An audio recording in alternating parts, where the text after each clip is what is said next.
Hello everyone, how are you? I hope you are all good. I am good also, আলহামদুলিল্লাহ।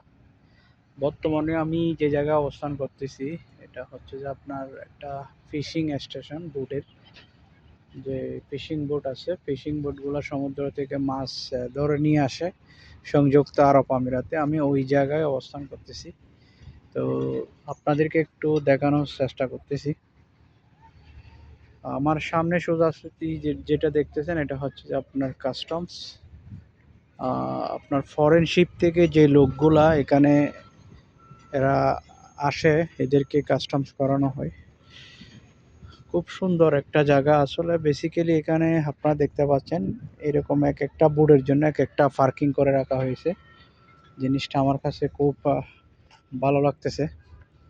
এগুলো হচ্ছে যে fishing boat, সম্পূর্ণ fibre দিয়ে তৈরি। এগুলা দিয়ে সমুদ্র থেকে আরবিরা মাছ ধরে। বিকেলের খুব সুন্দর একটা পরিবেশ। আসলে সংযুক্ত আরব আমিরাতে অন্যান্য ইমারতের মধ্যে প্রচুর পরিমাণে গরম, বাট এই জায়গার মধ্যে তেমন গরম নাই। আহ, প্রচুর পরিমাণে ঠান্ডা এবং বৃষ্টিপাত হচ্ছে এই জায়গার মধ্যে। সুন্দর একটা জায়গা দেখতে পাচ্ছেন, পাহাড়ের নিচে এই স্টেশনটা। খুব সুন্দর একটা জায়গা। অবশ্যই সবাই ভালো থাকবেন, সুস্থ থাকবেন। দেখা হবে নতুন একটা ভিডিও। আর আমার ভিডিওগুলো যদি অবশ্যই আপনাদের ভালো লেগে থাকে অবশ্যই লাইক, কমেন্ট এবং আমার পেজটা সাবস্ক্রাইব করবেন। আসসালামু আলাইকুম।